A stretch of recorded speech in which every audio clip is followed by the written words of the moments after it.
अरे में कसी पहनाई भौजी साड़ी सरह गेलै ना। ए भौजी अरे बदलो हो, ये कैसन जमाना आ गई, ये कोनो ड्रेस हो? ऐसा ड्रेस में चलबू तो बताब ससुराल के लोग है, छोट छोट देवर है, छोट छोट लड़का तोरा के देख के बिगड़ी की सुधरी सुधरी।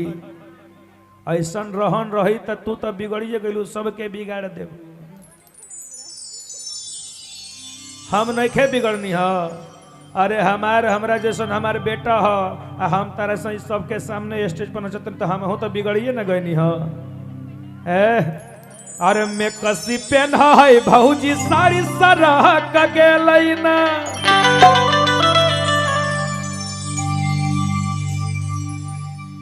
वह रहे दा। अरे में कसी पहना है भौजी साड़ी सरह गेलै ना। अरे साड़ी सरह गेलै ना। भैया हो जब से अइले मोबाइल के जमाना, जमाना बहक गेलै ना। जब से अइले मोबाइल के जमाना, जमाना बहक गेलै ना।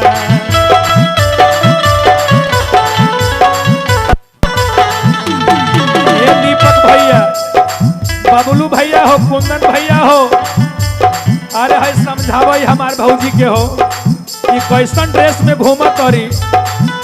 ए भौजी आई तहार बहिन बड़ी बोला, अरे तहार बहिन हो, अरे एकरो के समझाव, शरीर लमहर हो जाता है, कपड़ा छोट हो जाता है, कौना डिजाइन के हो।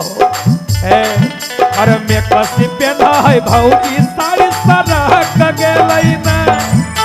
में कसी पहना है भौजी साड़ी सरह गेलै ना। साड़ी सरह गेलै ना। जब से अइले मोबाइल के जमाना, जमाना बहक गेलै। जब से अइले मोबाइल के जमाना, जमाना बहक गेलै ना।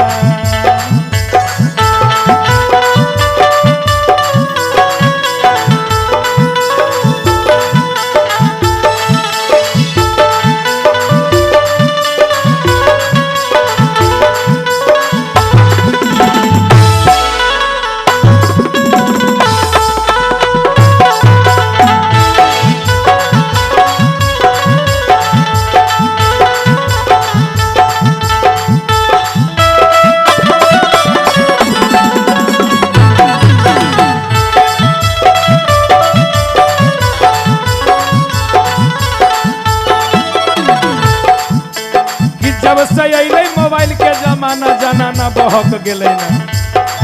कि जनाना तो बहक गई। इतने ना एने देखा आ देखा तर भैया, रोज किस्म किस्म के मेकअप मंगावेली, हाई पाउडर लगावेली, हाई फेयर लवली रे, बिको टर्बरी रे, लेकमी सीसी के हाई रे हाय, ओठलाली ना देखो कितना चटकार लगाता कहता। सुनील कुमार मंडल जी की तरफ से हजारों हजार के पुरस्कार। देखी है इतने ना भैया हो, आउटर पर पाउडर मंगा भाई फ्लिपकार्ट से, रोज रोज बाजार कर सिकंदरा के हाथ से।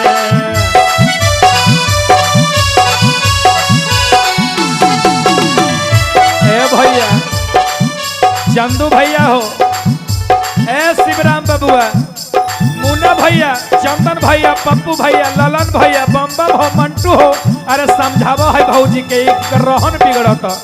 दीपक भैया ये कौना मॉडल के स्त्री हो? ये ने हमरा के बताब, तू स्त्री आयरन करे वाला हो कि घर चलावे वाला हो कि घर बिगाड़े वाला हो? आउटर पर पाउडर मंगावई फ्लिपकार्ट से, रोज रोज बाजार करई जमुई के हाथ से।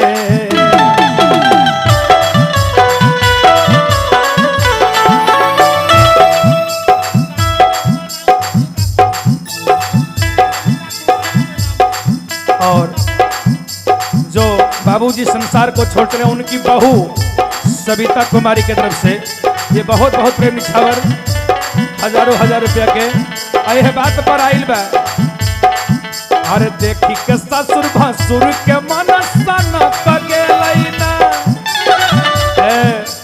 अब ससुर जी भसुर जी देखत रखत है ई घर हरे डरामा होता हमारा घर में ई कौन कपड़ा पहनतरी अब बाबूजी लाठी लेके हिलत और अब भसुर जी मोछ पर ताव दे के कतर की ई घर है कि कोनो डरामा के खजाना है। और देखी के ससुर भसुर के मनसा न कगेलै ना, मनसा न कगेलै ना। जब से अइलै मोबाइल के जमाना जमाना बहक गेलै ना। जब से अइलै मोबाइल के जमाना।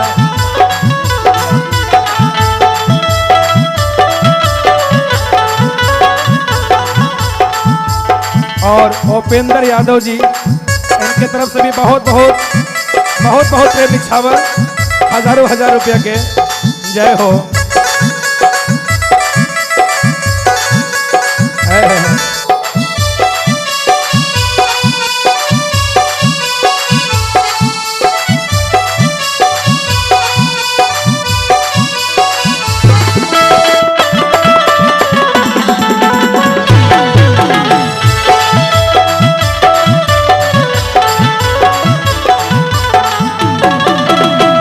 इतने ना कहत रे कि देखो ए भौजी रहन के सुधार कहत रे कि देखो भैया के भेज दे कमावैले शहर हो। फेसबुक व्हाट्सएप पर बनाबै नया लभर हो।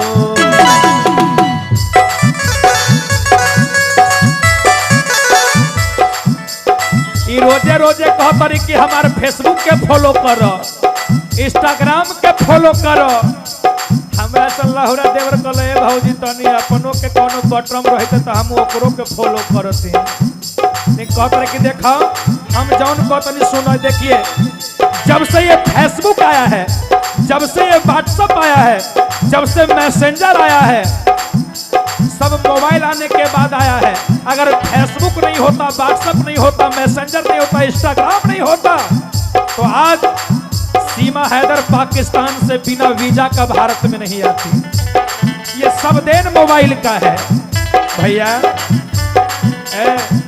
भैया के भेज दे कमावैले शहर हो।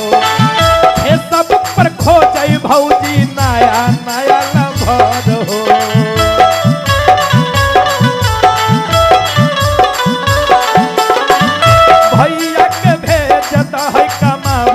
ले शहर हो।